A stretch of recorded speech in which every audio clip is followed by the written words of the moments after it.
प्यारे दोस्तों नमस्ते। आइए हम सुनते हैं ब्रह्मा विष्णु महेश की एक प्यारी सी कहानी। कहानी अच्छी लगी तो कहानी को अपने दोस्तों के साथ शेयर जरूर करें और कमेंट में ब्रह्मा विष्णु महेश तीनों देवों की जय अवश्य लिखें। आइए कहानी की शुरुआत करते हैं। एक गांव में एक जानकी नामक गरीब विधवा अपने बेटे बिट्टू के साथ रहती थी। पति के गुजर जाने के बाद जानकी घरों में चौका बर्तन करके अपना परिवार चला रही थी। जानकी सदैव भगवान की पूजा किया करती थी। उसके घर में ब्रह्मा विष्णु महेश त्रिदेवों की एक फोटो थी, जिसके आगे वो हर रोज सुबह उठकर दीपक जलाया करती थी और नियम पूर्वक जो भी अपने लिए रूखा सूखा बनाती वो भोग लगाकर ही खाती थी। बिट्टू था तो छोटा लेकिन समझदार बहुत था। वो अपनी माँ को अक्सर ऐसा करता हुआ देखता था। बिट्टू बोला, माँ तू भगवान की पूजा क्यों करती हो? जानकी बोली, इसलिए बेटा क्योंकि भगवान हमें हर मुसीबत से बचाए। बिट्टू बोला, माँ क्या भगवान हमें सारी मुसीबत से बचा लेते हैं? जानकी बोली, हाँ बेटा, भगवान हमारी हर मुसीबत में रक्षा करते हैं। अपनी माँ से बातें करते करते बिट्टू सो जाता है। अगले दिन जानकी काम पर चली जाती है। एक दिन बिट्टू की तबीयत खराब थी, पर वो दवाई खाने के लिए लगातार मना कर रहा था। जानकी बोल रही थी, बिट्टू बेटा तुम दवाई नहीं खाओगे तो कैसे ठीक होंगे? ये बात सुनकर बिट्टू बोला, माँ तुम ही तो कहती हो कि भगवान हमें सारी मुसीबत से बचा लेते हैं, तो वो मुझे ठीक कर देंगे, मैं दवाई नहीं खाऊंगा। माँ दवाई बहुत कड़वी होती है। जानकी बोलती है, अरे तुम्हें नहीं पता, भगवान जी ने ही तो मुझे ये दवाई दी है कि इसे बिट्टू को खिला देना, इसके बाद वो बिल्कुल ठीक हो जाएगा। वो देखो दवाई भगवान के मंदिर में रखी हुई है और उन्होंने साथ में कटोरी में चीनी भी रखी है। अगर तुम्हें यह दवाई कड़वी लगे तो मैं तुम्हें साथ में चीनी भी खिला दूंगी। वो देखो उतने में बिट्टू बोला, क्या माँ सचमुच में भगवान जी ने ये दवाई दी है? ठीक है फिर तो मैं दवाई खा लूंगा। माँ मुझे साथ में वो वाली चीनी भी दो। जानकी बोलती है, हे ईश्वर मुझे क्षमा करना, मैंने आपका नाम लेकर बिट्टू को दवाई खिलाई है। मैं जानती हूँ आप मेरे बच्चे को जल्दी ठीक कर दोगे। हे पालनहार, हे ब्रह्मा विष्णु महेश, आपकी सदा ही जय हो। दवाई खाकर बिट्टू ठीक हो जाता है। बिट्टू बोला, माँ भगवान जी की दवाई से तो मैं बिल्कुल ही ठीक हो गया। मुझे बहुत जोरों की भूख लगी है, मुझे दाल चावल खाने हैं माँ। जानकी यह बात सुनकर बोलती है, अच्छा बेटा आज मैं तुम्हारे लिए दाल चावल ही बनाऊंगी। जानकी उस दिन बिट्टू के लिए दाल चावल बनाती है। जानकी भगवान को भोग लगाकर बिट्टू को खाना देने ही लगी थी कि तभी गांव का मुखिया आ जाता है। मुखिया बोला, जानकी कर्जे के बचे हुए बाकी रुपए तुम कब तक लौटाओगी? तूने अपने पति की बीमारी के लिए मेरे से 5,000 रुपए लिए थे, जो अब ब्याज के साथ 20,000 हो चुके हैं। मुखिया की बात सुनकर जानकी बोलती है, मुखिया जी आप चिंता मत करो, मुझे कुछ दिनों की मोहलत और दे दीजिए, मैं आपका सारा कर्जा एक साथ चुका दूंगी। यह बात सुनकर मुखिया जी बोला, ठीक है, बाकी के 15 दिन बाद 5,000 रुपये लौटा देना और बचे हुए पैसे 2-3 महीने में लौटा देना। इतना कहकर मुखिया वहां से चला जाता है और अब जानकी परेशान हो जाती है कि वो इतनी जल्दी इतने रुपए कहाँ से लाएगी। जानकी घरों में काम करती थी वहां से एडवांस रुपए मांगती हैं, पर पहले ही वो महीने के पैसे ले चुकी थी, इसलिए मालकिन ने एडवांस देने के लिए मना कर दिया।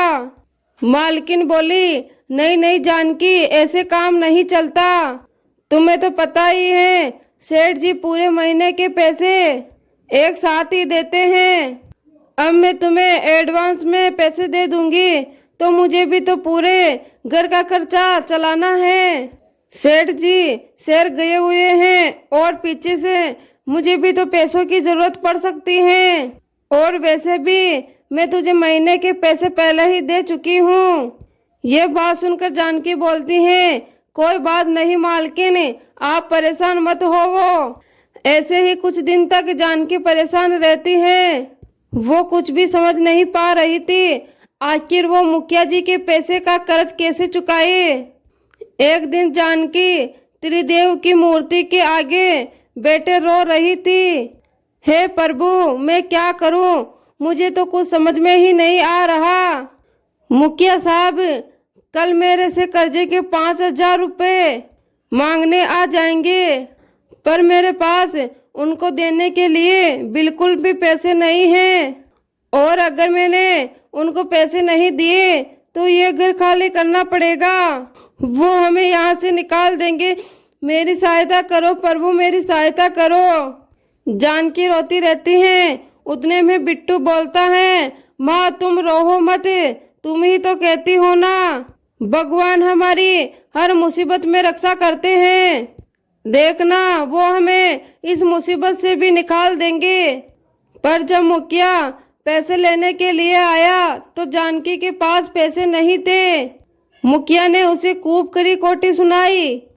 मुखिया बोला, जानकी मैंने तुझे कहा था कि तू कर्जे के 5,000 रुपये तैयार रखना, पर तूने ऐसा नहीं किया। कल दोपहर तक तूने मेरे पैसे नहीं लौटाए तो मैं तुझे पुलिस के हवाले कर दूंगा, समझी। ये बात सुनकर बिट्टू बोला, मुखिया जी आपको पता भी है हमारी मदद करने के लिए भगवान आने वाले हैं, वो आपके सारे पैसे चुका देंगे। उतने में मुखिया जी बोला, सही है, बच्चे को भी बेला फुसला कर रख रखा है कि भगवान आएंगे, भगवान आएंगे। देखता हूँ कल कौन से भगवान मेरे पैसे देने आता है। जानकी रोने लगती है। बिट्टू भगवान त्रिदेव के पास जाता है और उनसे कहता है, भगवान जी माँ कहती हैं कि आप मुसीबत में सहायता करने के लिए आती हो। कल मुखिया जी माँ को पुलिस के हवाले कर देंगे, आप उनसे पहले आ जाना, मैं आपका इंतजार करूँगा। बिट्टू भगवान के आगे रोने लगता है और उसकी दर्द भरी पुकार ब्रह्मा विष्णु महेश तक पहुँचती है। ब्रह्मा जी बोले, हे नारायण, हे विष्णु, हे शंकर, मासूम बिट्टू की पुकार सुनकर मेरा हृदय द्रवित हो गया है। विष्णु भगवान बोले, ब्रह्मदेव बिट्टू हमें मदद के लिए पुकार रहा है। जानकी ने सदैव हमारी पूजा और अर्चना की है और अब वो समय आ गया है कि हम जानकी को उसकी पूजा का फल दे। ये बात सुनकर बोले शिव जी बोले, आप दोनों सत्य कह रहे हो। जब भी कोई भक्त हमें सच्चे हृदय से पुकारता है तो हम तीनों उसकी सहायता के लिए अवश्य जाते हैं, और समय आने पर हम तीनों अपनी भक्त जानकी की सहायता के लिए अवश्य जाएंगे। अगले दिन मुखिया जी अपने पैसे लेने के लिए जानकी के पास आता है। पुलिस भी मुखिया के साथ थी। मुखिया जी बोला, इंस्पेक्टर साहब, जानकी मेरे पैसे नहीं लौटा रही है। इसने मेरे 20,000 कर्जा चुकाना है, जिसमें से इसने अब तक 1 रुपए का भी कर्जा नहीं चुकाया है। अब आप ही बताइए मैं क्या करूं। उतने में इंस्पेक्टर साहब बोला, देखिए जानकी जी, मुखिया जी ने आपके खिलाफ रिपोर्ट लिखाई है। आपको हमारे साथ पुलिस स्टेशन चलना होगा, या तो इनके कर्जे में से आप इनको 5,000 अभी दो, वरना आपको हमें पुलिस स्टेशन ले जाना ही होगा। ये बात सुनकर जानकी बोली, मुखिया जी, कुछ दिनों की मोहलत और दे दो। आप तो जानते ही हो मेरी कितनी परेशानी चल रही है। बिट्टू के पापा के गुजर जाने के बाद घर का खर्चा, घर का किराया, सामान के पैसे, सब कुछ का खर्चा मैं घरों में काम करके ही निकालती हूँ। मैं आपसे वादा करती हूँ, मैं आपको कुछ दिनों में पैसे लौटा दूंगी। मुखिया जी बोला, नहीं नहीं इंस्पेक्टर साहब, मुझे इस पर विश्वास नहीं है। ये आज भी मुझे टाल रही है। ना जाने कभी मेरे पैसे दिए बिना इस गांव को छोड़कर भाग गई तो मैं कहाँ ढूंढता फिरूंगा इसे। आप इसे बोलो मेरे पैसे अभी दे।